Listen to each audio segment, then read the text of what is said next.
Hi, how about now? This is totally my fault. Sorry about that. I had my microphone off. So hopefully you guys are hearing me now. Let's see. Yay. Okay. Sorry about that. That was my fault. Let's start again. We're going to talk about how to avoid 5 common mistakes, how to get your students to follow your procedures, how to earn your students' respect, reduce chatter and blurting, start off the school year right, and so much more. And we're going to get started here in just a couple minutes. Thank you guys so much for your patience, as I had a minor issue on my end. Didn't have my microphone on. Okay, glad we got that worked out of the way before we got started. As you guys are joining us, though, I'd love to hear, first of all, how long have you been teaching? And what age and subject do you teach? So hop on in and share your experience. How long have you been teaching? And what age and subject do you teach? And you guys can do me a huge help too. I've got my husband here helping me, but as I'm teaching, I'm not really able to jump in the chat so much. So we figured out that the sound is working now. So if someone is having trouble with sound, they can't hear me. So if you could jump in the chat and help them out and basically tell them to check their sound setting, that's normally the issue, is that they need to check their own sound settings. Something's up with their computer, or sometimes it works to just refresh the page. That's another thing that can help. Wow, we all over. I can't even keep up with the chat. So good to see all of you guys. We've got new teachers, veteran teachers, old teachers, veteran teachers, new teachers, teaching all different ages, all different grades. That's awesome. All right, and here's the thing for those that can't hear. If you can't hear, please check your sound settings. We've got it figured out on our end, I think. And we're about to get started.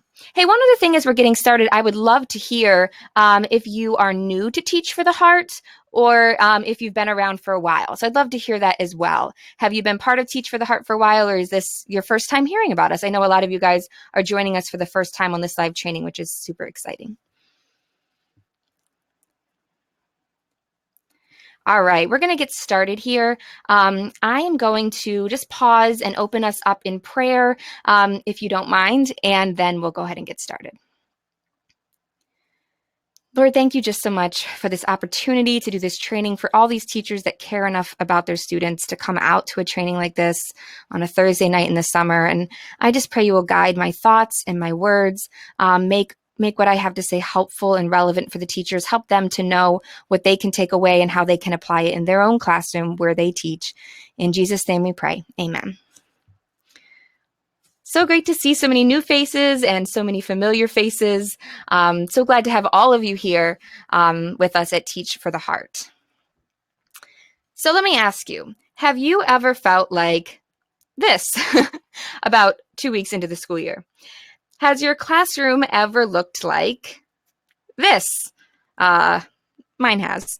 I sure have. This has happened to me, and it is certainly no fun. And as I look back, I can trace the problems back to the first week of school. And we're going to talk about what went wrong for me, what goes wrong in so many classrooms, and how then we can avoid these problems. And that's exactly what we're talking about today. Back to school classroom management solutions, ways to start the school year right so that we can have a good year all year long and avoid so many of these mistakes. So as I said, we're going to talk about 5 common mistakes that teachers make, how to avoid them, and some keys to start this school year off right so you and your students can succeed all year long. So we have a lot of new people here. Those of you that don't know me, my name is Linda Cardamus. I taught middle school math in Ohio before stepping away to be with my children. And actually, I just had another baby, so I'll share a picture at the end of the webinar. But yeah, I went ahead and stepped away to be with my children, and it was so great that God led me to start Teach for the Heart, and it's been such a blessing to be able to stay connected and to be there with so many of you and just play a small role in different teaching journeys across the country and even around the world. I am the author of Create Your Dream Classroom and also the creator of Classroom Management 101, which I'll tell you a little bit more about later. All right, let's go ahead and jump in.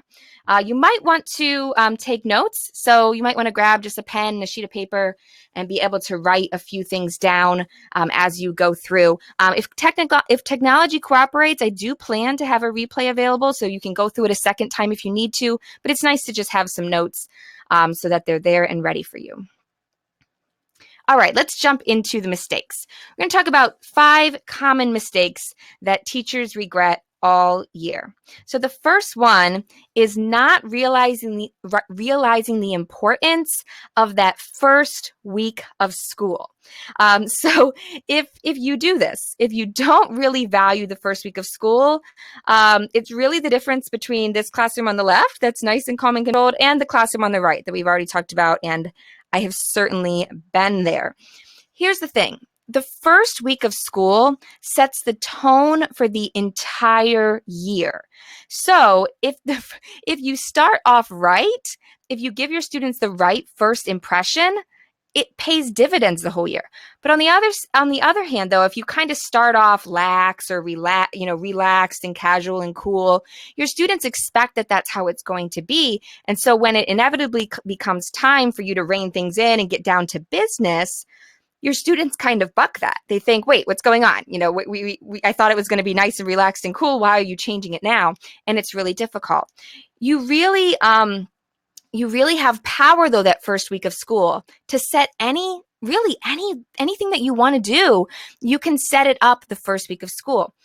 Here's what happens, though. If you start out saying, I'm going to kind of take it easy in the beginning, I'm going to let my students do what they want, guess what? They'll do what they want. And like I said, they'll resent you when it becomes time. Inevitably, at some point, you got to rein that in. They're going to resent you. But on the other hand, it can be a fresh start.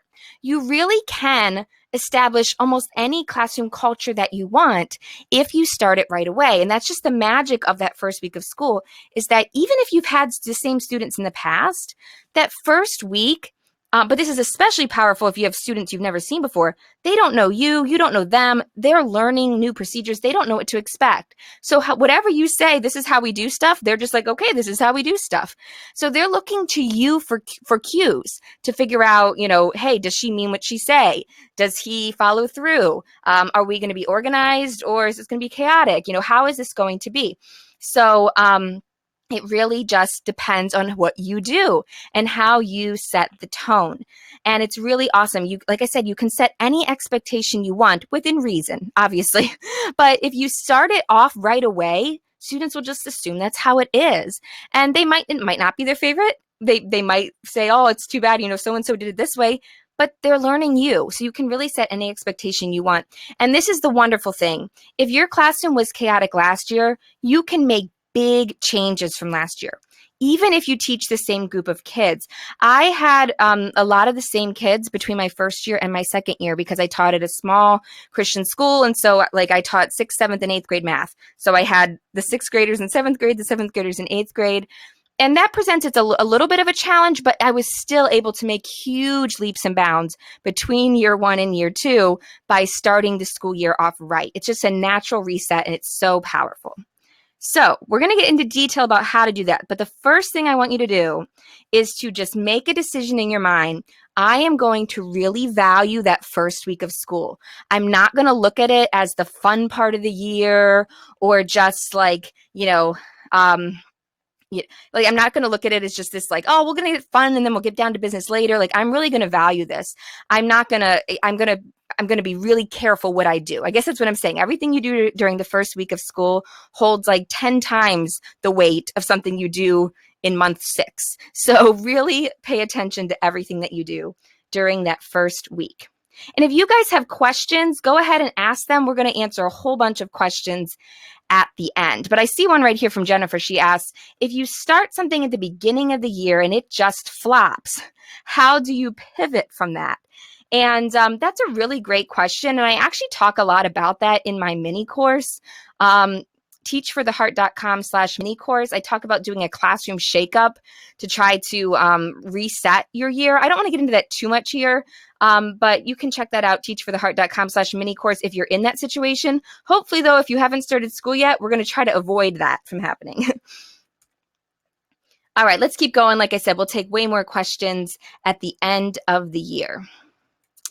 Mistake number 2 is expecting good procedures to just happen. And this is a natural mistake because you just think, hey, I told my students what to do. They should do it. Or sometimes you make this mistake. There's 2 ways this happens. Sometimes you don't think through good procedures. And this is so easy to do, especially as a newer teacher, is to just think, hey, when we go to the restroom, we'll just go to the restroom, right? Like this shouldn't be a hard thing.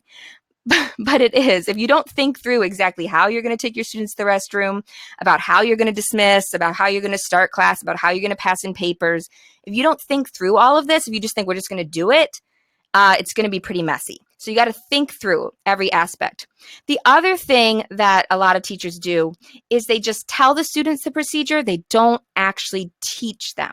So let's talk about how you can correct this. So the first thing, as I already said, is you need to carefully think of good procedures for every area of your classroom. In Classroom Management 101, I give an entire list of about 20 different, maybe even 30 different areas that you want to think through. Things like, I've already mentioned a few: restroom breaks. How are you going to pass in papers? How are you going to dismiss class? How are you going to start class? What's the procedure for checking homework? What if someone wants to sharpen a pencil? What about getting tissues? Like, there's so many things, but each little aspect of your classroom, you just need to think through ahead. How am I going to handle this? What am I going to do? And if you're a veteran teacher, think back right now. You probably had a lot of good procedures in place already, but think back right now. What did not go well? Maybe even type it in the chat box. What's something that did not go well for you last year? Maybe it was transitions. They were just really rough. Maybe it was restroom breaks. Maybe whatever it was. Maybe it was start of class. Whatever that was, that's what you want to focus on and really think through a good procedure. And you might be saying, okay, well, how? My best advice is to simply talk to other teachers. Talk to teachers at your school, or also, you could talk to people in our Facebook group. If you're not part of our Facebook group, we can give you that link at the end of the day, the end of the training. And that's a great place, too, to ask advice from different teachers for how they handle certain situations. All right, so now you have your procedure. You have a good procedure in your mind, but it being in your mind is not enough. You got to get it from your mind to your students. Yeah, I see a lot of you saying transitions, centers, bathroom breaks, yeah, end of day, all these things, yes. And we can maybe talk some about the end, about specifics on some of those. So let's say you have your procedure, it's in your mind. That's not enough. Now you have to teach it to your students. And I have a 4-step process with how to teach the procedures to your students. And all 4 steps are really important. The first step is to explain the procedure. Now, notice I didn't say tell the procedure. I said explain in detail. So let's take passing in papers. You don't just want to say, all right, class, pass in your papers. That's not going to go well. Even with seniors in high school, that's not going to go well. You didn't tell them what direction to pass that in. You didn't tell them where to start. You didn't give them any instructions. So listen, these are the instructions I give my students to pass in papers. All right. Okay. We're going to pass in our papers now. When we do that, we start over here on the left-hand side. So Sarah, Ryan, and Olivia, you're going to pass your paper first. Everyone needs to wait until the stack of paper gets to them before putting your paper on the top. Make sure it's facing the same way. So once again, wait for the stack before you put yours on. They're going to go all the way across the rows. When it gets across to the right-hand side of the room, George, you're going to pass yours back to Nathan, Nathan to Tyler. Tyler, when you have the whole stack, I want you to grab a paper clip from my desk and put it in this bin right here. All right, did you see how I really gave a lot of details there? I told them exactly what I wanted them to do. Because here's the thing. If you don't tell them exactly what you want them to do, they're not going to do it, right? So you get frustrated when you get the stack and all the papers all which way, but you never told them not to do that. So think through every aspect and then explain every aspect.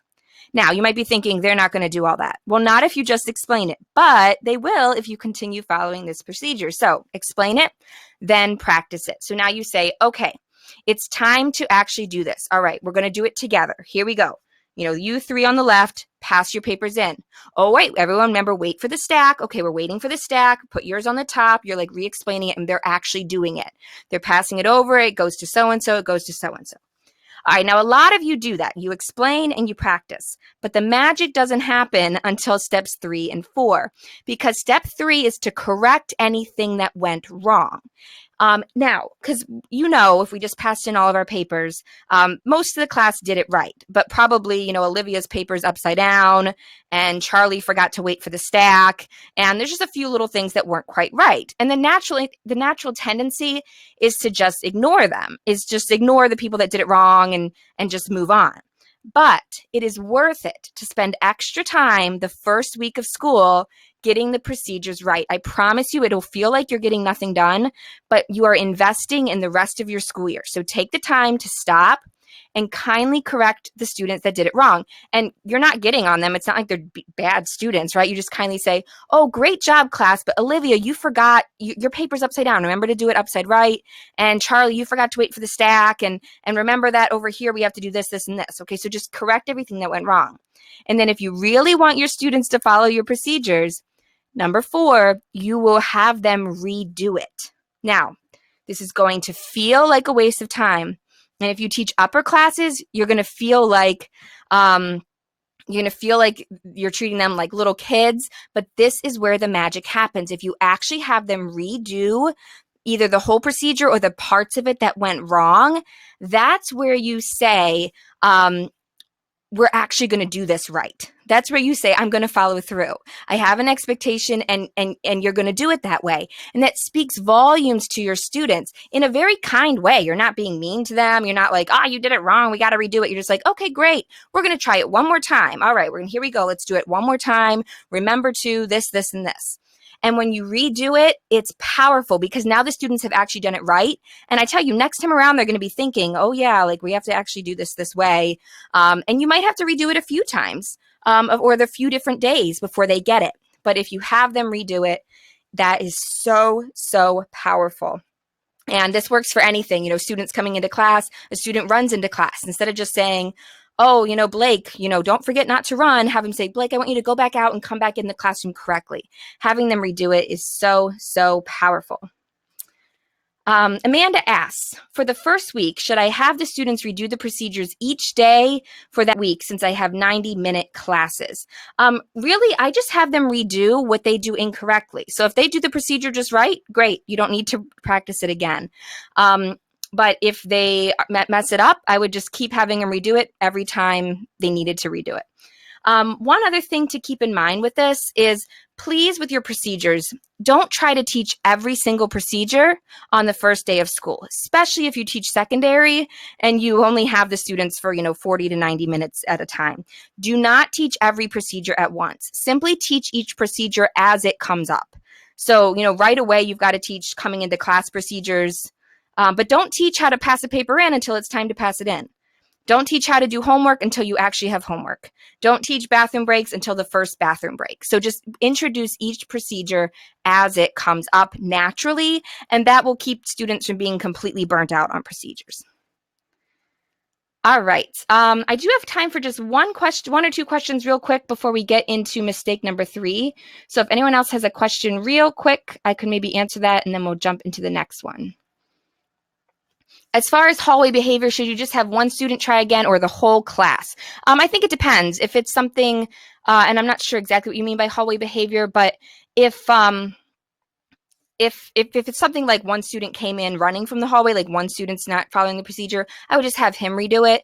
If it's like a third of the class or more, that's definitely when I'd have the whole class redo it. And once again, just be careful how you say it to them. You can make them feel like, oh, we're redoing it, or you can make it feel like this is just a normal part of the learning process. So if you just say, okay, guys, you're really getting the hang of this. We're going to redo it again though, because we just got to learn this procedure. So we're going to try it again.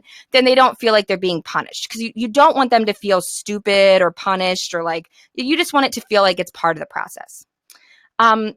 Let's see. How many times should we redo it if they keep messing it up? You're going to have to use your discretion here. The younger the kid, the more I'd keep redoing it. Older students, you probably don't want to do it 4 times in a row. So hopefully if you're correcting them and following this procedure, you shouldn't have to do it more than 2 or 3 times. I don't think I'd do it more than 3 times at a time, but you've got to just kind of use your discretion on that. But it is okay to say, okay, we're going to work on this procedure again tomorrow and come back and hit it again tomorrow. Here were the 4 steps that you wanted those: explain, then practice, correct, and redo. All right, these other questions are great. We can maybe answer them at the end, but I want to make sure we have time for the rest of the training. So we're going to go ahead and move on for now. All right, mistake number 3 is letting the little things go. Now, I know you've heard this, right? Let the little things go. Don't sweat the small stuff. But the first week of school is so different than the rest of the year, all right? In May, don't sweat the small stuff. But the first week of school, you really, really want to. And I'm telling you, this was my biggest mistake. When I first started teaching, I would see students just talking a little bit, talking a little bit to their friends. And I thought, oh, that's not a huge deal. I mean, I certainly don't want to give them a detention or anything. It's fine. Or a student had their head down. It's not a big deal, right? These are just not a big deal. I'm teaching, things are going well, students are listening. But this is the problem. I wish little problems stayed little. I wish that was it. I wish we could let students talk a little bit and that's all that would happen. But if you've been teaching at all, little problems don't stay little. It's just human nature. If your students see that you allow students to do little things that you said not to do, they're going to quickly realize, oh, she's letting them do that. I'm going to do it too. And why don't we try this? And they're going to totally take advantage of that. It's just not going to work out very well. So to avoid this mistake, you've got to deal with problems while they are small. And that once again goes back to the magic of the first week of school, because typically, you never know. Sometimes in difficult situations, you do have big issues the first day of school, but typically the first day or two of school, everyone's pretty excited. They're pretty trying to figure things out. And there's not a whole lot of misbehavior right off the bat, typically. There's only, you have way fewer problems than you will deal with later. So you have the ability to deal with these little problems while they're still small. And so if you do, you nip them in the bud and you show your students that you mean business. But if you don't, as I said, they will escalate. If they don't escalate, you have a class of angels, but they will escalate. Now, here's the thing. What does deal with mean? And this is what tripped me up at first. I was thinking that to deal with this problem somehow meant that I had to give detentions to everyone. And that's why I did nothing, because I thought, well, I don't want to do that, so I guess I'll just do nothing. Well, neither one of those extremes is good. You don't want to be handing out detentions like candy, but you can't do nothing either. So what do?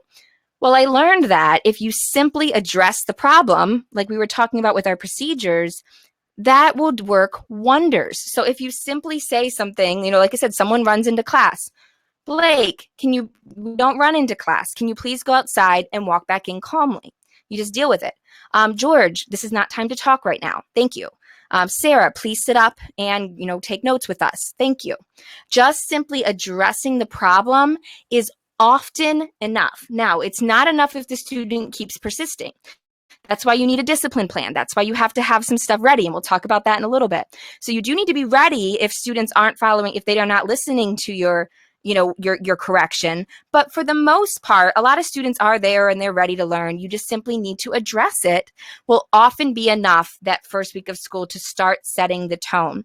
And that's just so powerful. Just simply addressing the problems, having them redo it correctly.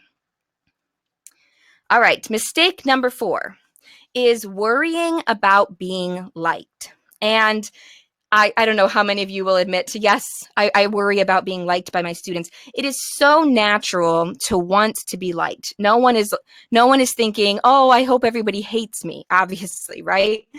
But here's the thing. We can't try to be our students' friend. There's just some mindset shifts that we need to make. If instead of trying to be their friend, we instead focus on being their mentor, that is a huge shift. See, when we're focusing on being a friend, then we feel like, oh, I can't be too strict. I don't want to do anything they won't like. But if you focus on being a mentor, think about it. A mentor is there to help, to advise. They want the students to come to them. They're open, they're approachable, right? But they hold you students accountable. So start seeing, if you've been kind of trying to be like, oh, I want to be their friend so that they'll come to me, Start thinking of yourself as a mentor instead of as a friend. So do you see that difference? Okay, it's still all the good part of what you want to do, but it eliminates those problems, because if you're trying to be a friend, it's going to affect how you manage your classroom, and not in a good way. Um, Here's another thing. Don't try to start the year off with too much fun. All right, listen, I know you want your students to have fun at school, and I do too. And learning should be fun naturally if you're good at what you do. But here's the thing. If you want to be able to do fun stuff with your class all year long, you have got to establish expectations first. Here's what happens. So many teachers think, okay, I'm going to do this really fun activity the first week, the first day of school. Like, we're going to do this super fun thing. It's going to be so cool. Students are going to love it. And they might. But if you haven't established your expectations first, think about what you're saying to your students. You're saying, okay, we're going to just do all this fun stuff. It's going to be kind of hyper and crazy. And then when you come back on day 2 or 3 or 5 and say, okay, now we're getting down to business, the students are going to be like, wait, I thought we were doing fun stuff. Like, you totally lost the opportunity to establish your expectations and establish the tone. And then the whole year you're going to be fighting them. Every time you try to do something fun, it's not going to go very well. And you're going to eventually be like, okay, we can't do fun things. Okay, this is what happens in so many cases. Let's switch that though. What if instead you said, well, I'm going to start the year off with structure. Okay, maybe we'll do like, we're going to do an icebreaker activity, but it's going to be really structured. It's not going to be something where everyone's crazy and running around the room. It's going to be calm, and we're going to start off with structure. And then come October, we're going to be able to do so many fun activities, because my students are going to be, they're going to know how to behave in my class, right? They're going to have expected, they're going to be used to the structure, and we'll be able to do something fun and rein it right back in. So that's one way to really think about that. Don't try to start with the super funnest activity possible. Your goal the first days of school is to establish structure, and there will be lots of opportunity then to do fun things. Unless you're a veteran who has it down. Once you get to be a veteran, you might be able to do this. But if you're struggling with classroom management, totally recommend starting with structure. Here's another one. As I said, don't worry about being liked. Okay, now I know worry, you want to be liked, but don't worry about it. Instead, focus on being respected. Here's the problem. If you try to worry about being liked, it's going to affect how you manage your classroom. Things aren't going to end up going very well. And ironically, most students are going to end up not liking your class in many cases, because it devolves into chaos. Students don't know what to expect. It just doesn't go well. But if you instead focus on being respected, say, I want my students to respect me. I want them to enjoy this class. I want to have a good class for them. The interesting thing is that often turns around and it ends up that your students end up liking you. or even if they don't like you now, then in 5 years, they look back and go, wow, I loved that class. I'm so glad, Mrs. So-and-so or Mr. So-and-so did a great job. So focus on being respected. And as we said, do not let the little things go. Instead, have high expectations. And that's really what happens. A lot of times when we're focusing on being liked, we let stuff go because we don't want students to not like us. But instead, if you really love your students, you will hold them to high expectations. And they won't like it at first, but they will respect you for it. And in the end, they will be really thankful. So to avoid this mistake, you want to be both kind and firm. So many teachers think it's one or the other. I'm either kind, I'm the nice teacher, or I'm the strict teacher. You should be the nice teacher and the strict teacher. Students should say, Mrs. So-and-so is so nice, but she doesn't put up with anything. Like I said, you should be nice. You should be personable. You should be understanding of your students' problems. And I hope you're even fun to be around and your students enjoy your class. But at the same exact time, you still have high expectations. You deal with issues that come up, and you're not a pushover. So if you can get this right, if you can have both sides together, you will be amazed at how powerful this is. Let me pause and answer a few questions before we go on to our last mistake. And that one, we have quite a bit to talk about with that one. Let's see. Someone asked, what if you are a cluster teacher? I teach science lab and all they want to do is fun things. I see my classes one a week, so it's hard once a week. It's harder to set the expectations. Similar question, a theater teacher who's moving around. Okay. So for all of you that have these different situations where you see classes less often, or maybe you're a specials teacher, you are kind of asking two different questions. So the expectations, you can still establish expectations for your class. And you need to, because as a specials teacher, you want to be able to do all kinds of stuff with your class. And if they're listening to you and following you, you're going to be able to do so much more with them. So the challenge that you have is actually your first week of school becomes the first month of school. So since you only see them, once a week or twice a week, you're going to have to spend almost the whole first month really focusing on procedures, because they're not going to remember them as well. So the first day, I would focus a lot on procedures. Second time you see them, review them. I would really work on them the whole first month if you only see students not as often. For sure. And then as far as not starting with fun, it's a little bit different because of what you do, but I would start off, I just would not do that crazy, bombastic activity the first couple days. Those first few times you see them, I would start off with more of the basics. Your theater teacher, okay, we're going to learn about the different parts of the theater. We're going to learn about this. We're going to do these controlled activities, or science labs. You say the students, all they want to do is fun things. I would just explain to them, we really want to do a lot of fun activities here, but we have to be controlled. You have to follow the procedures or we can't do it. And so the first lab, I would plan one or two labs in the beginning that are really structured. So not that they're not fun, but they're not something, but the key isn't like they can't be fun. The key is they need to be structured. Something that you can control, not kids just running around the classroom doing their own thing. So find some structured things, such structured activities, structured icebreakers, all these things in the beginning, and go from there. One other thought about icebreakers. Icebreakers can be great. I know a big goal is to build classroom community, but just keep in mind, classroom community can be built any time in the year. That's not really the priority for day one. It kind of has become like the thing to do, but it just doesn't have to be. I always started day one, like my goal was to teach something. I only had a 40-minute class period, but I wanted to get into the material, start teaching topic one on day one. And, we had time, there's so much time later on for get to know you activities. You can do those in week 2 and 3. And, I just don't feel pressure that that's the priority for week. I'm not saying you can't do them, but there's plenty of time for that stuff. That's all I'm saying. Okay, let's get on, and then I'll love to answer more of your questions here in just a little bit. All right, mistake number 5 is not being fully prepared. I'm just going to throw some things out there. Do you know what you're going to do when a student just walks out of your classroom to go to the restroom without asking? Do you know what you're going to do when students just blurt out answers? When someone doesn't have their supplies? When someone swears at you?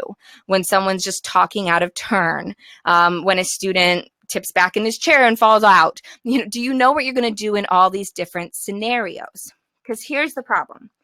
And I know this by sad experience. If you don't have a plan, you're not going to be very confident in yourself.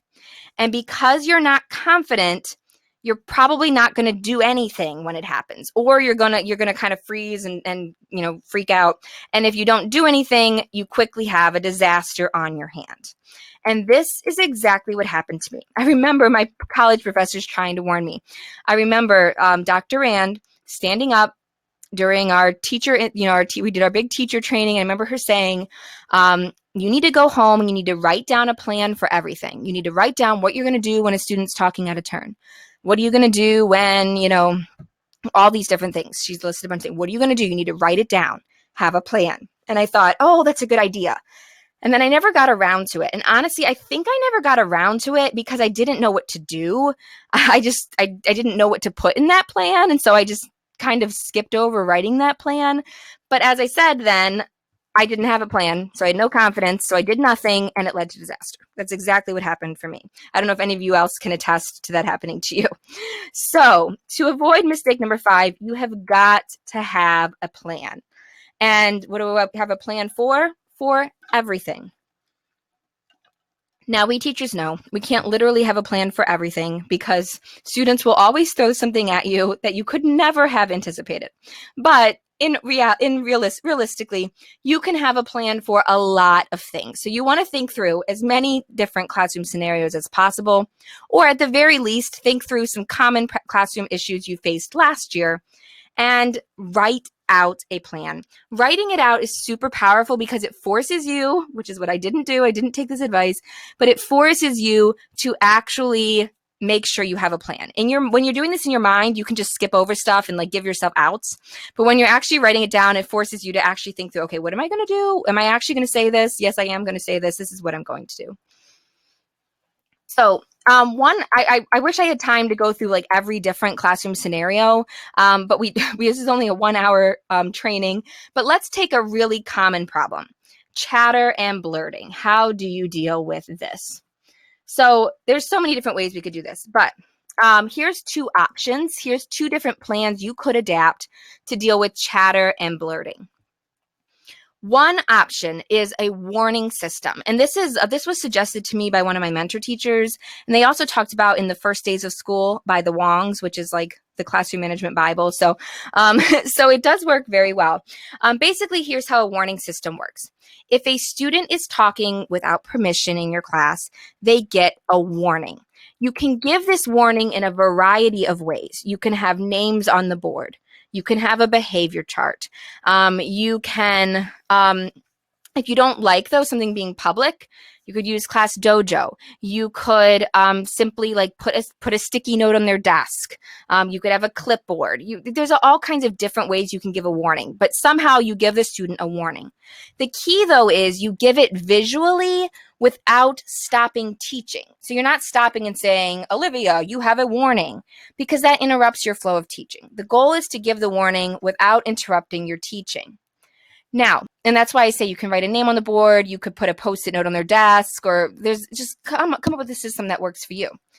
Now, what is a warning? A warning is just a warning. That's it. It holds no consequences until they get multiple, and you can decide what that is. In my class, 3 warnings in 1 period then resulted in an actual consequence. And that consequence is going to totally depend on your school, what it is. It could be an essay, could be detention, could be lunch, could be recess, whatever is appropriate for your school and your situation and whatever you're comfortable with. But the goal, though, is that students would see the warnings, which are just that, warnings with no consequences. It's simply a way to help the students self-correct before they get in trouble. And that's why I love about this. I love warning systems because, number one, they provide individual responsibility. So often when you stand in front of the class and you say, class, you really need to stop talking, the kids that aren't talking are like taking that to heart, like, oh, I'm trying my best. And the kids that are the biggest problem, it's just going over their head and they're totally ignoring you. So, but when they see their warning, their name on the board, or their Post-it note on their desk, or whatever system you use, then it's personal, it's individual responsibility. Question here real quick. You said, some people asking, isn't 3 too many? I did 2 warnings and the third was a consequence. It is totally up to you what is appropriate in your class. My goal was I didn't really want to give out a lot of consequences, and the goal though is this. Here's the thing. The reason I chose 3 for a 40-minute class is that I did not want to hesitate to give a warning. I did not ever want to feel like, oh, I shouldn't put this warning up. I don't want this kid to get in trouble. For me, if I had 3 warnings, I could give basically if they said 1 word, they're getting a warning. I wanted to deal with the problem while it was super small. And like I said, I didn't want to hesitate to give a warning. So if they got 3 in a 40-minute classroom, I feel no guilt giving you whatever consequence. That's how I felt. But if you feel like that's too much, then by all means, do 1 warning and then consequence. That's totally appropriate. Whatever you think is appropriate for your classroom. So I really gave 2 warnings and then a consequence is how it worked for me. But whatever works for you, there's no right or wrong number. As I said, though, that's one of the reasons I liked this. It curbed the behavior without Number one, nagging. How many of you feel like you say stop talking a million times a day? You don't really have to stop saying with this because you're using actions, not words. And then also, you rarely actually had to do a consequence. I probably actually gave out the consequence like 10 times in the course of a year with 100 students, in 6 different classes.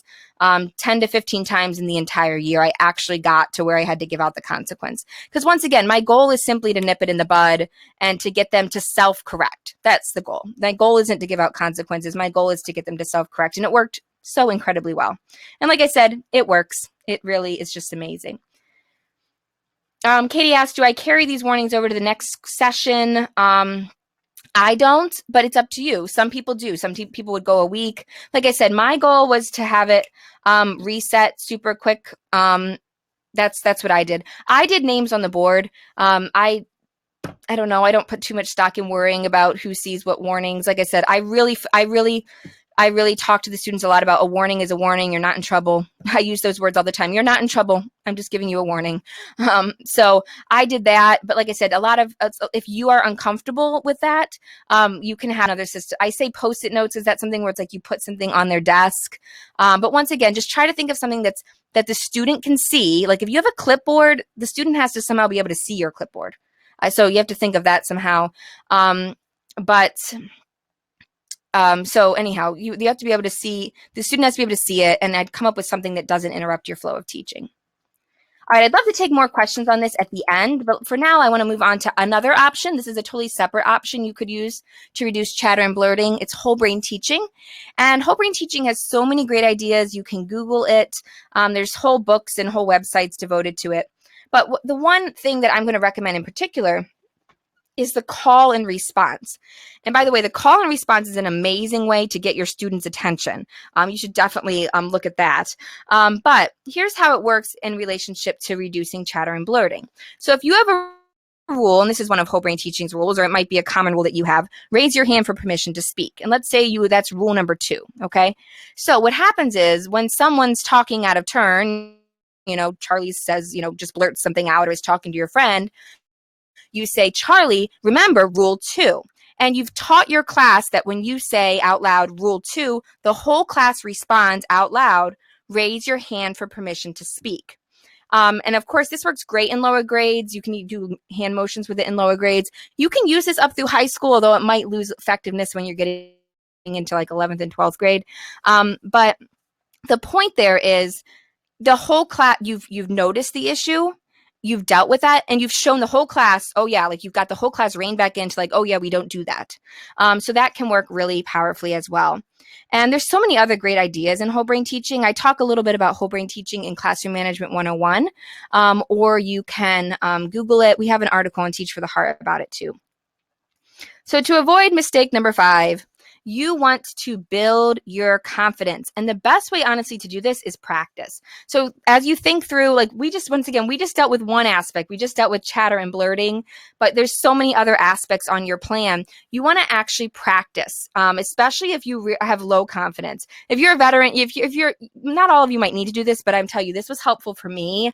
If you have, if you are like a newer teacher or you just lack confidence, listen, I had so little confidence in like dealing with students. I was just so hesitant to say anything. I had to call up my husband to give me a pep talk before I gave my first attention. I was like so scared to do it. So if you're like me and this is a difficult thing for you, practice in front of a mirror. So, practice saying, Charlie, this is, you need to, stand up, please, and do this, or like just practice some of the things that you're going to say to your students in front of a mirror so that you're more confident in what you're going to do. Because here's the thing, when you have no confidence, your students can sense that. It's like a shark to bloody water, right? Like they will pounce on that.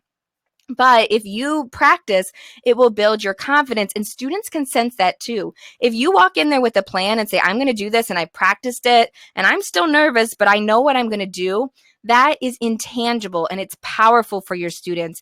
And just that will make a huge difference. So you might be thinking, okay, that's great. You've given me some ideas, but how on earth am I supposed to put together this plan? And I've got all these different aspects to work with. My best advice is to talk with other teachers. Talk to teachers at your school because they know your situation.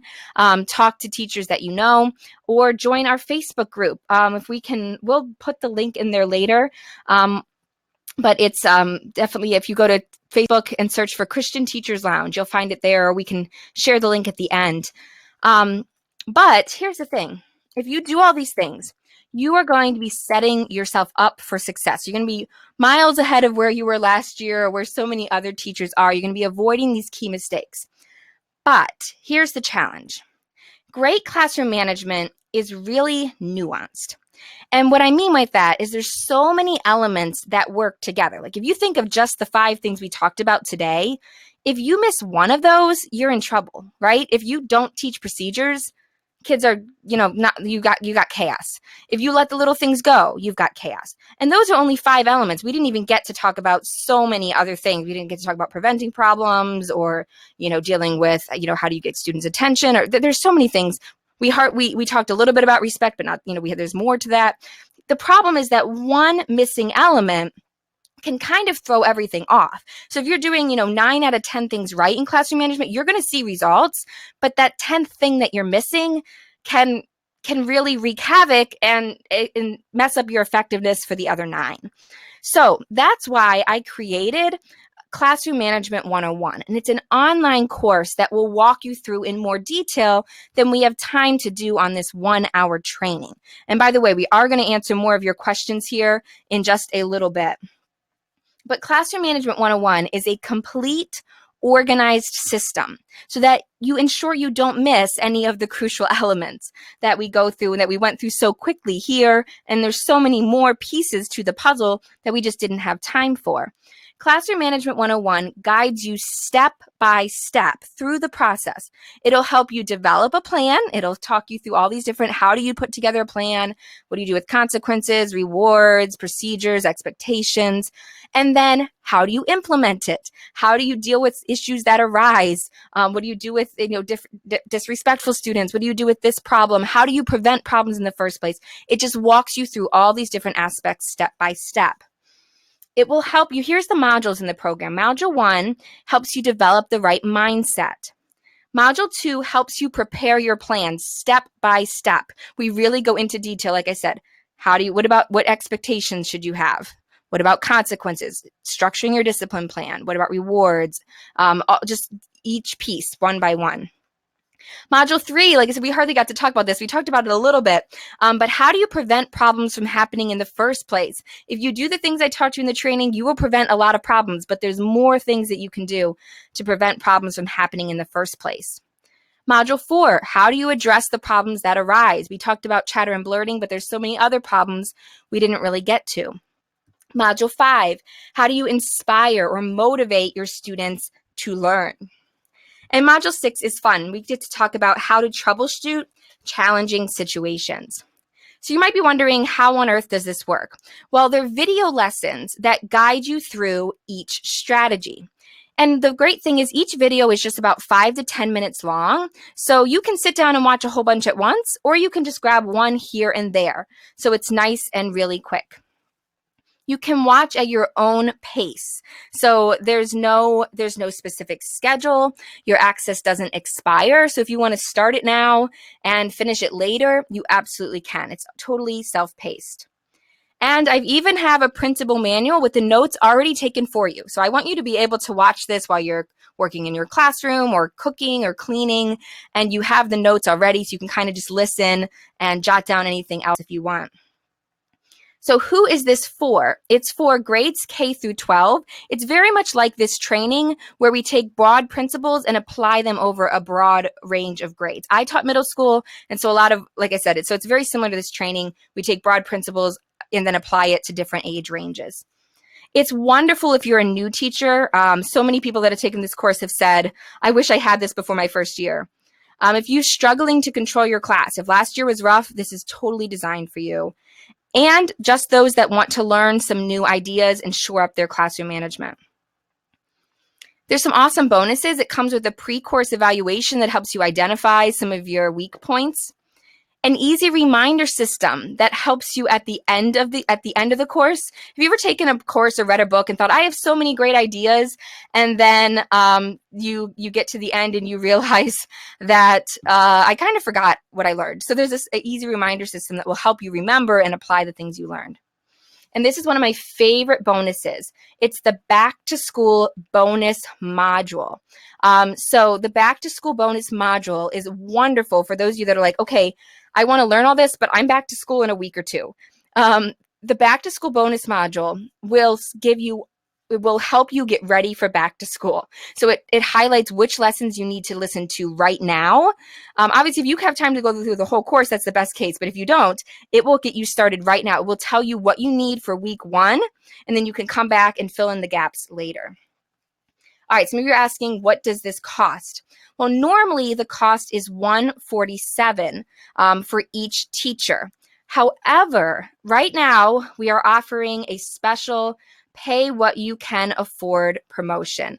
And I do this a couple times a year because I don't want the cost to keep you guys from being, those of you that need it, to being able to get in and get this information. So it's what it sounds like. You get to choose the price that you can afford.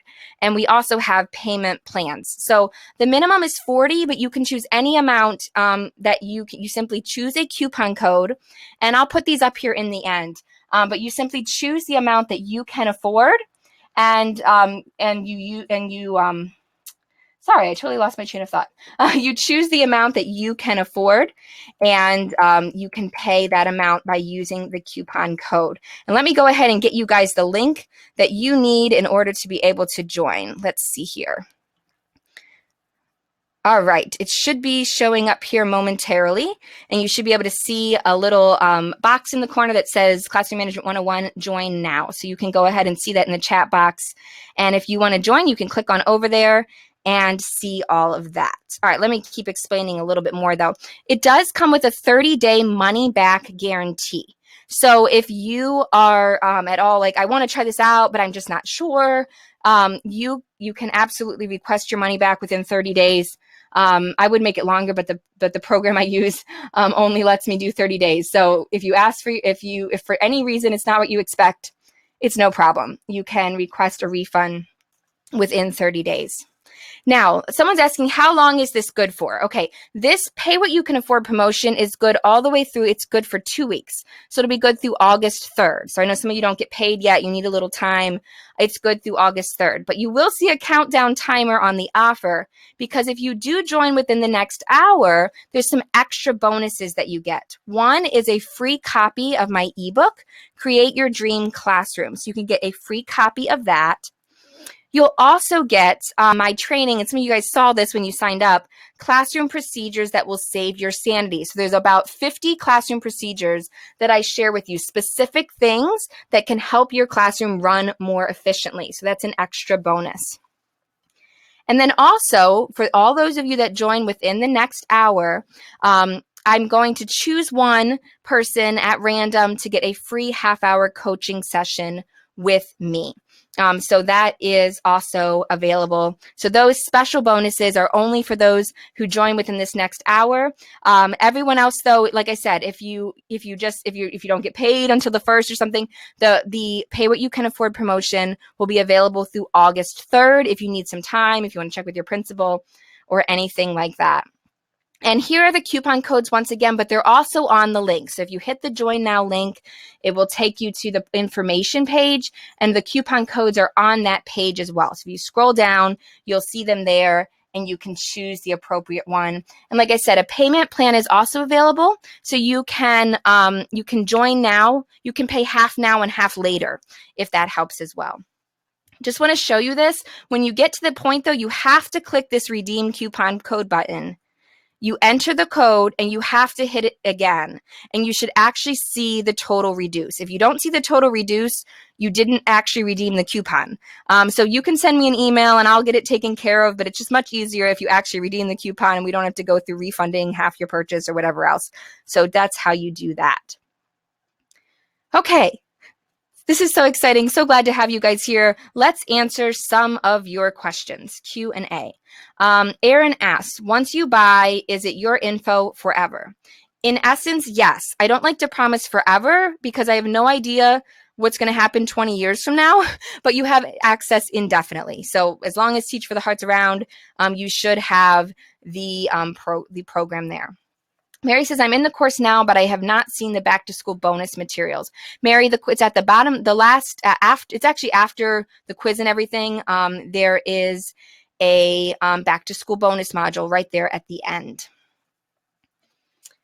Angie asks, I have Classroom Management 101 already through my school. How can I get the bonuses? If you Let's see. Okay, if you guys want that special bonus, you can go ahead and send me an email if you're already part of it.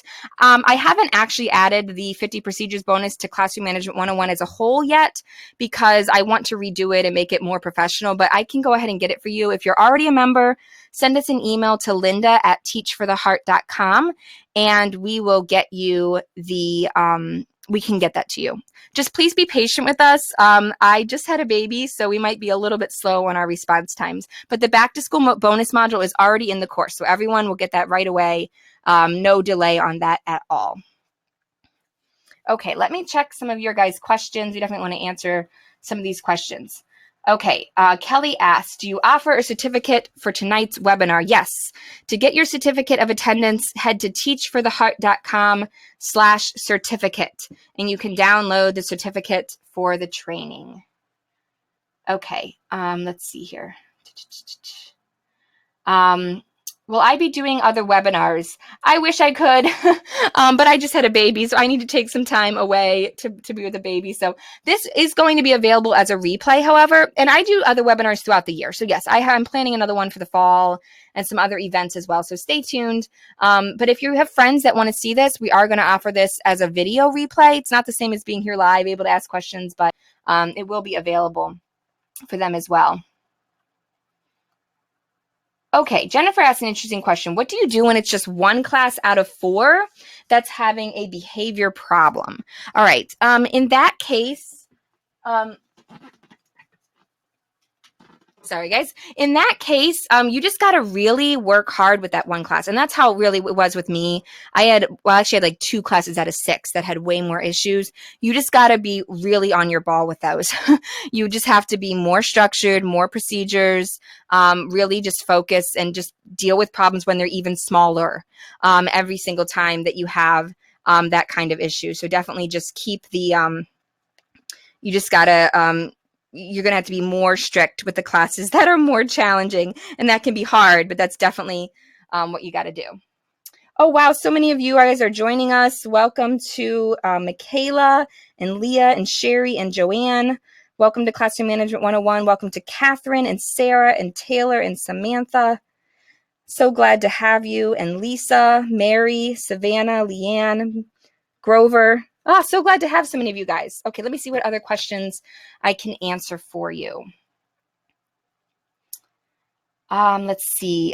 When do you get, Kelly asked, when do you, oh, I lost the question. Someone asked when you get the bonuses. The back to school bonus module is already there, so that is ready for you right away. The other bonuses I normally send the next day, but like I said, I just had a baby. I got to share with you. This is my little baby I just had. So this week, so like I said, we're going to be a little bit slower in getting out.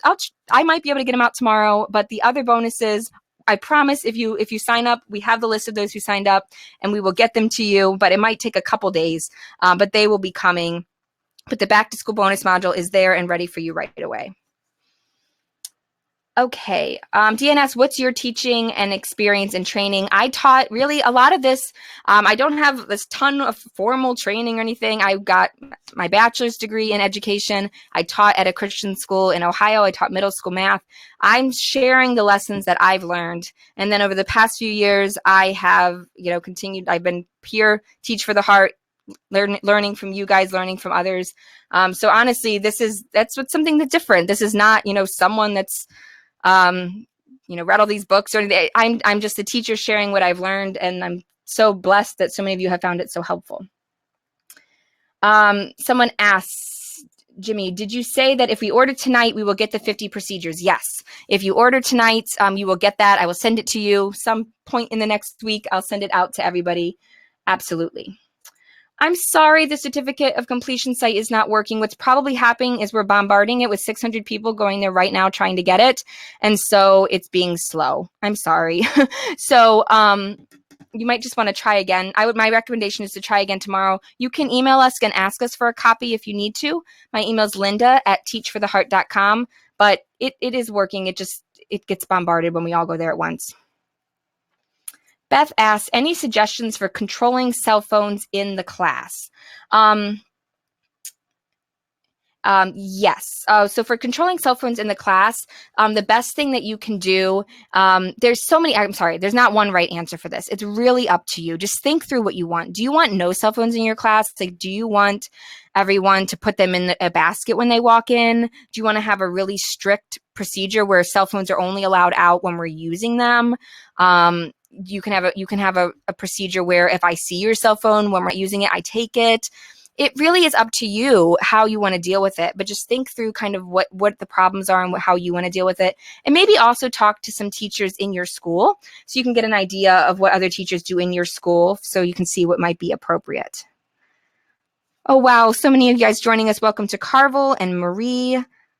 Kalesia? I wish I knew how to pronounce your name. That's a beautiful name. Therese, Jenny, Joyce, Jimmy, Kim, Jen, Carrie, Dawn, Lori, Kristen, Lori, Shulami. That's a beautiful name as well. Yadira, Juan, Audra, Diana. So glad to have all of you. Sandy asks, where is the pay what you can? Okay, I can go back to the coupon codes here, but they're all on the page. If you hit the join now link, you'll be able to see all the coupon codes on that page there. So that's the easiest way to get them. Lori asks, what's my experience with Classroom Dojo? I have been out of the classroom for a few years, so I didn't get to use it personally. So I'd love if some of you guys could join in right now and share what your experience has been. Then that would be great. But I just heard a lot of teachers love it. But some teachers, it just depends on your situation. You need the internet. You need a place to display it for it to be effective. So if your classroom is more techy, it has the technology, it's great. If not, I know some people struggle with it.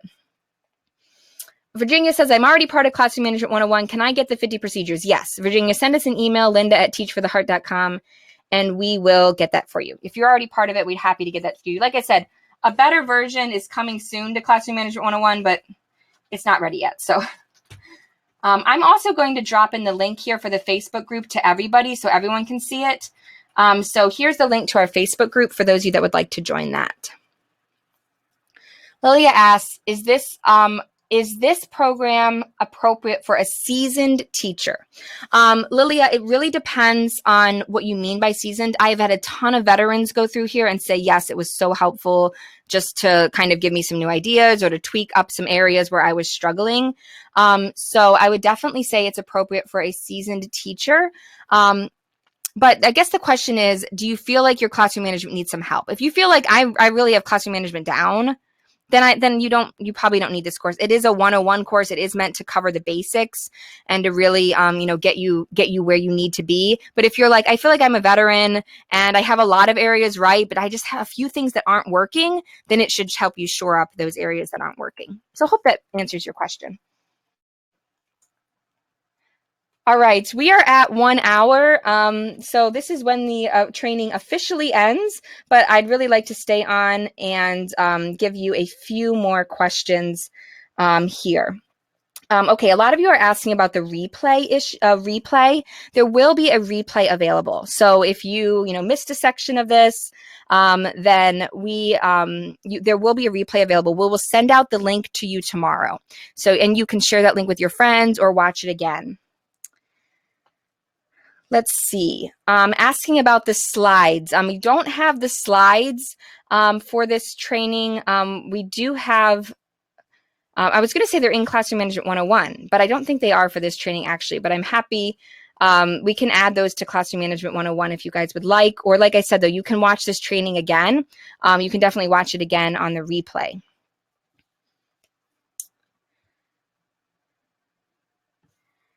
Okay, Michelle, you said you're on the finalize and enroll page and there's no place to enter the coupon code. There's a little place right here that says redeem coupon. That's what you want to look for. And then you enter it in. So it should be there. I'm not sure. Sometimes browsers are weird. Worst case, if you want to enroll and then send us an email and tell us which code you're going to use, we'll refund your payment. That's fine, but it should be there. I'm sorry you're having trouble. Robert says, you never saw the Facebook link for the group. I will paste it in one more time.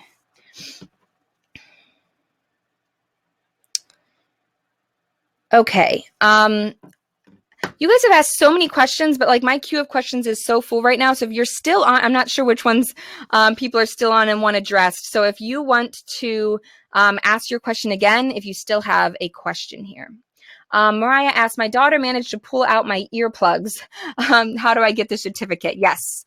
Sorry, where was that? teachfortheheart.com/certificate. And we're sending a bunch of people to this page.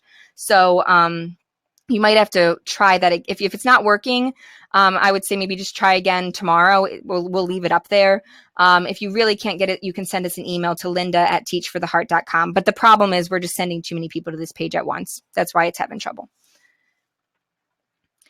Andrea asks, is the program designed for a certain age group, primary or secondary? It's not. It's very much like this training. So this training is designed, it's general principles that can be applied from like K through 12. So I definitely think I recommend it for both primary and secondary. We apply things in both ranges. Someone asked before if it's for pre-K. It would definitely be really helpful for pre-K, but just pre-K is its own unique situation. You're going to have to adapt the recommendations a little more. So if you're a pre-K teacher and you're like, I really need help, I think it would be helpful for you, but it is going to take a little more adapting. But once again, that's why we have the 30-day money-back guarantee. So if you want to try it out and see if it's working, then you can do that.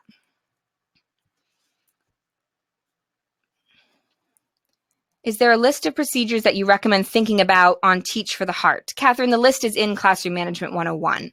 Maybe I should put that out at some point, but I don't have it right now anywhere, but that would be a good idea. But it is in Classroom Management 101. What are some good classroom rules to have in a high school class? Oh, we talk about this in way more detail in Classroom Management 101. My rules for middle school and high school were no communication without permission was number 1. Number 2, ask permission to leave your seat. Number 3, participate. So do what we do. And number 4, be kind. Those were my rules. But it kind of is up to you and what you, what's important to you. I would think through in your classroom. Wanda says, I'm trying to sign up, but it doesn't find my info. I tried to create an account. It says that there is a problem and I can't find my password. Okay. If you're having trouble signing up, what you want to do is try signing in first, and there should be a place to reset your password if you need to. But if you can't figure it out, you can send us an email and we can help you with it. And we'll help you with it, and we'll still get you the bonuses. If you're like trying to sign up and it's not working, we'll get you the bonuses. All right, Tamara asks, what do you suggest about students not bringing pencils, supplies? Oh, this is such a big problem, and it's so frustrating. I tried everything with the pencils, and basically I tried everything, right? I tried giving them pencils. I tried getting them, keeping track of who didn't bring their stuff. And it really depends on your school. Some schools have a strict policy about what supplies people need, and that's helpful. But the best suggestion I ever got was someone said with the pencils is to give out golf pencils. So you can buy these golf pencils on Amazon. It's like $9 for a box of 100 golf pencils. There's really tiny pencils with no eraser. And the great thing about it is you can give it out. They work in a pinch, right? If a student doesn't have a pencil, it works. But students don't like it. They don't like using this little stubby pencil with no eraser. So it motivates them to bring their own. So that was the smartest idea I ever thought. Let's see. Some of you guys are asking my email. It's linda@teachfortheheart.com. linda@teachfortheheart.com. Let's see. Where is the baby picture? There's the baby picture again. Lachey, I missed the first tip. What was it? The very first tip was to value the first week of school. Value the first week of school. Do you suggest posting the rules for students to remember them? I do. I always posted my rules in my room, especially at the beginning of the year. You don't necessarily need it all year long, but I do. I do suggest that. It's not necessary, but it certainly is helpful. Okay, Mary said, I hit join now and it said that I paid. I never put the coupon in. Okay, like I said, you have to look for that spot. It's small. You have to look for the redeem coupon button. Send us an email, linda@teachfortheheart.com. Tell us which coupon code you were trying to do and we will refund you. Be patient with us. It might take a day or two. Like I said, I'm going to be a little slower responding, but I've got my customer service people should be in there tomorrow helping out. So we'll get you taken care of. Don't worry about it. Okay. Mary Ann, you're asking, since the join now came up, I am not sure where to look for the Facebook link. I'm not sure what Facebook link you're talking about. The Facebook group is totally separate. That's just like a separate group. So yeah, that's different. So maybe my husband Tim's helping me out. Tim, maybe you can put the Facebook link in the whole group again. But yeah, send us an email, Marianne. I'm not sure exactly what you need here. Coupon codes. Yeah, if you hit the join now button, or if you're having trouble with the join now button, you can go to teachfortheheart.com/CM101. Teachfortheheart.com/CM101. And you can click there and that'll take you to a page where the coupon codes are there. Just scroll down. They're towards the bottom of the page. So just go down a little bit. I'll also put them up here again, but I know this resolution isn't always perfect on this broadcast. All right. Oh, this is a great question. Becky asked, what do you think about students making up their own rules? Okay. I get the idea behind it. The goal is to, give students ownership, to help them, take ownership in their classroom, et cetera, et cetera. Honestly, I think it's more a waste of time than anything. Okay, in an elementary classroom, it might be worth it because you guys are going to be together for a long time. So maybe it's worth it. But here's the thing. You always have this discussion and students come up with the same rules that you would have come up with essentially. So in my mind, it's not the most, once again, if we're trying to start with structure and get things going, it's not the best use of that first day of school. So if it were me and you wanted to kind of get students involved in this, what I would do is I would start out with just being like, these are the rules. And once again, your goal is to like dive into the material right away on day one.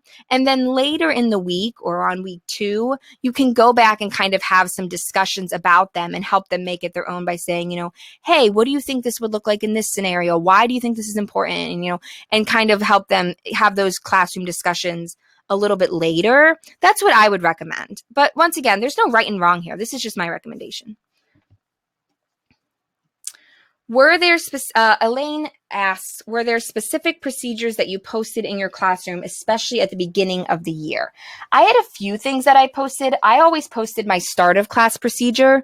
My start of class procedure was 1, find your seat, 2, clear your desk, 3, get out your homework, 4, start the bell work. That was my start of class procedure. And I talk all about this in Classroom Management 101. And so I posted that. I had a sign and that was posted on the wall. So another thing that's really effective is like what to do when you're done. So anything where it's like you feel like students might forget the procedure, but it's something that they need to remember, that's a great idea to just post it. Okay, let's see what else.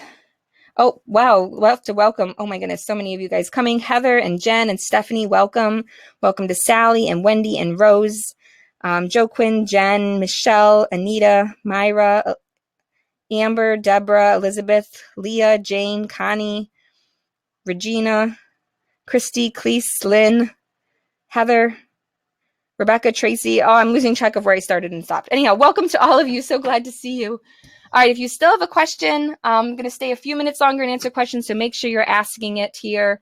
Megan, I missed most of it. I got disconnected. I am so sorry. We're going to have a replay available here as soon as I'm done, actually. I think it will automatically switch over to the replay, and we'll be sending out the link tomorrow. So you can watch the video. You have 2 weeks. The video will be available for 2 weeks. So you're going to have 2 weeks to watch the whole thing again. Oh, Jenny asked a wonderful question. Do you assign seats or allow students to pick their own? I assign seats. And here's the thing. If you want to let students pick your own, I think that's fine. It may be fine to do, let me say, in month 2 or 3, like once you've established structure. But this is one of those things, again, where I strongly believe in establishing structure that first day of school. And if you let students choose their own seats, that's pretty chaotic. And they're sitting by their friends, and it's not wise. And also, you don't necessarily know who's in which seat, so you have to stop and figure out who's in which seat and then learn their names. And it's just way better to start out with the seating chart. And then, like I said, later on in the year, if your class is controlled and you think them to choose their own seats, you can always do that later. So I always start with assigned seats. And like I said, you can always go back to it later. I'm going to find you guys a link to an article that I wrote. Hold on one second. I wrote an article called 10 Things What Not to Do the First Day of School. And this article is always really popular. And it gives it kind of talks about some more of the details of just what to do on day 1 and what not to do on day 1. So you guys might find this helpful. I'm pulling up the link now, and I will drop it in here as soon as it comes up. But of course, my internet's being slow. I'll drop that in there in just a minute. Okay, let's see. Lisa asks, everyone tells me to have my procedures set before the year begins, but as a first-year teacher, I have no idea what to expect. Do you have a list of procedures you recommend? Well, that's that one bonus for Classroom Management 101 is all about that, but I do actually have a list of about 20 procedures online. So let me find that for you. So here's everyone, the list for the 10 things what not to do the first day of school. Let me find you guys the link for the other one. Yeah, so I'm going to find that for you too, the link for the 10 procedures that will save your sanity. And then if you go scroll down to the bottom, there's 10 more procedures. So there's about 20 procedures there that I recommend that will get you started, at least thinking in the right direction. And then I would just talk to a whole bunch of other teachers as well. Or if you're able to join Classroom Management 101, that'll give you a lot more specifics as well. Let's see here. And Melissa, same thing. Not sure where to start establishing specific procedures. These ideas will get you started, but honestly, so these are some specific ideas, but here's the thing. I would just think through every minute of your class.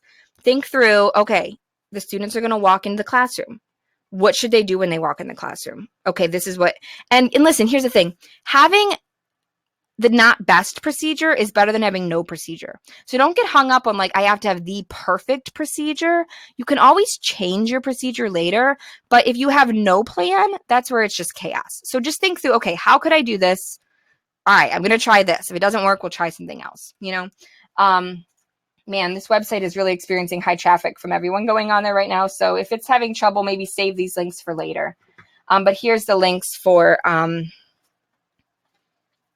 let's see. Yeah. I just popped the link in there for the procedures one. Okay, let's see. Anyhow, I'm sorry. I was talking about if you're a new teacher, just think through, okay, students are going to come into class. All right, then we're going to do that. I'm going to teach this. We're going to take a restroom break. How should I do the restroom break? Okay, they're going to pass in their papers. How should they pass in their papers? Just think through, like, what are all the things we're going to do? And you just have to have a plan for each little thing, basically.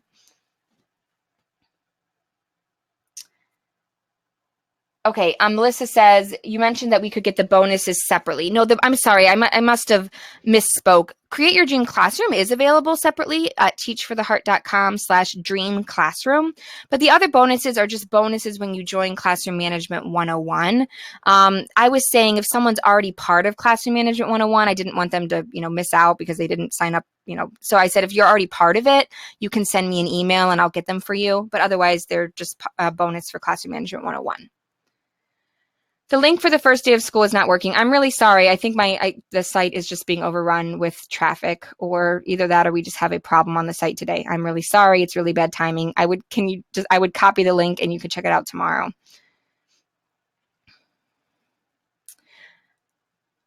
All right, so we're just finishing up here. Just a couple final questions. If you have a final question, hop on in. I'm going to close this up in just a couple minutes.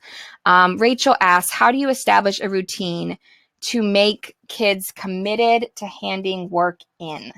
That is a loaded question, and we get into that some in Classroom Management 101. You need to have some type of procedure for what you do when students don't have homework. And hopefully this is something where you might want to get together with your administrator or some other teachers at your school and kind of have a school-wide procedure. That's really helpful. Having some type of procedure, like school-wide plan is really helpful. You can definitely have you want some type of policy for what happens if students don't turn in their work. Do they lose half credit? Do they lose 10% credit? Can they turn it, I would have some type of academic penalty, or another thing you can do is simply require them to do it during their next free time. So like if they don't have their homework, they have to do it at lunch, or they have to do it instead of going to music class or something like that. Or you can work with other teachers and have like a homework center and teachers take turns at it. And it's a pain because it takes away your free time. But you're right. If you don't have some reason, some incentive for students to do their homework, they won't ever do it. And then it's like a big disaster. Some of you are asking where you can get Classroom Management 101. Create Your Dream Classroom, a hard copy. You can get that at teachfortheheart.com/dream classroom. So teachfortheheart.com/dream classroom.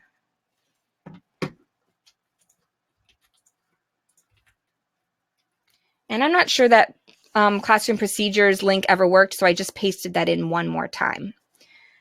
Crystal says, it has been verifying my card for a few minutes now. I'm really sorry, Crystal. My best advice, if it's still not working, you might want to back out and try it again. If you were to ever it shouldn't charge you double. If you're already in, it should tell you you're already a member and it won't let you do it again. If for any reason you got charged double, just let us know and we'd refund it. But I don't think it's even possible to be enrolled twice in a course. So I would probably just refresh it or try it again. I'm sorry about that.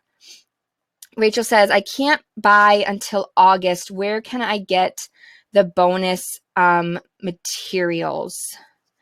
Well, those certain bonuses are always part of the program, but those special fast action, the procedures, and the Create Your Dream Classroom are just available right now. So I'm sorry, they're just a special limited time bonus. But the other bonuses, those main ones, the back to school bonus module, the easy reminder system, those are you'll go ahead and get those. Even if you join in August. By August 3rd is the deadline for the pay what you can afford.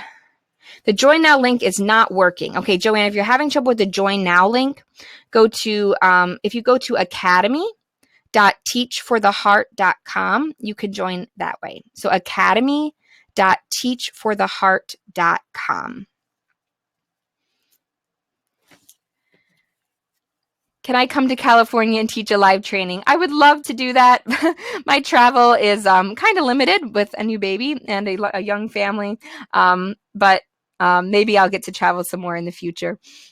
That's why I'm so thankful for technology that we can do this. All right, a couple more questions, but I want to welcome Jen and Rose and Wendy and Sally, Alex, Darlene, Vicky, Crystal, Tamika, Phoebe, Crystal. So glad to have you, and I'm sure I'm missing some of you too. A lot of people. Joanne, if for some reason you cannot get it to work at academy.teachfortheheart.com, send us an email, say I've been trying, it wasn't working, can you still include me? And we'll still include you. She says, what do you do when students are incessantly chatty as a class? That's where the warning system is so powerful because it just gets that individual responsibility. When I had chatty classes, I would just go over the board and write down as many, if the entire class was talking, I would just go over and start writing down whoever I saw. Like I would just pick at random, just start writing down as many names as quickly as I could. And that would get their attention and they'd all quiet down.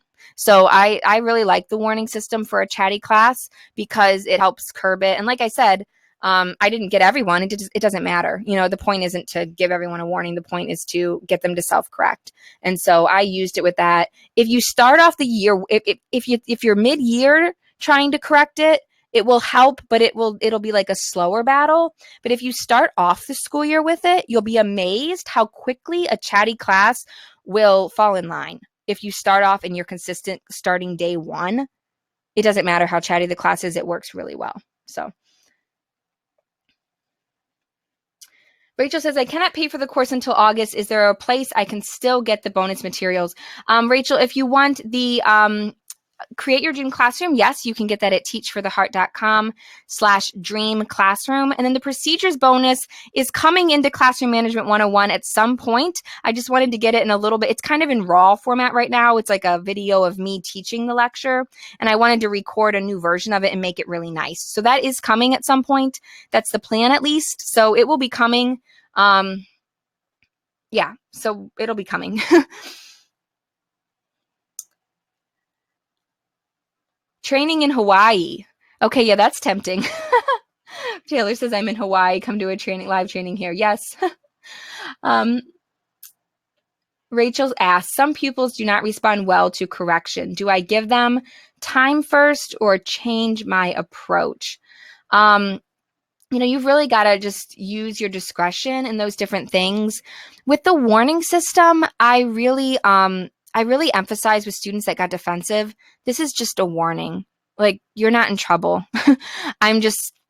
This is my way of not stopping class. Like, I don't want to interrupt the class to say, hey, you're talking. So I just put your name here so that you would realize you're talking and you can take care of it yourself. So I just really try to de-emphasize it, like de-escalate the situation. Like, this is not a big deal. Same thing with procedures. Like, you're not in trouble. Like, we're just learning the procedure here. Like, we're all learning. It's the first week of school. So I would try, that's the first thing I would try, is just kind of have a laid back approach to it. Laid back in the right way. Like you have to do this. Like you never back down from this is what you have to do.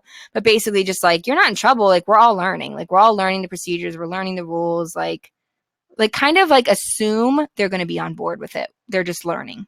That's what I do.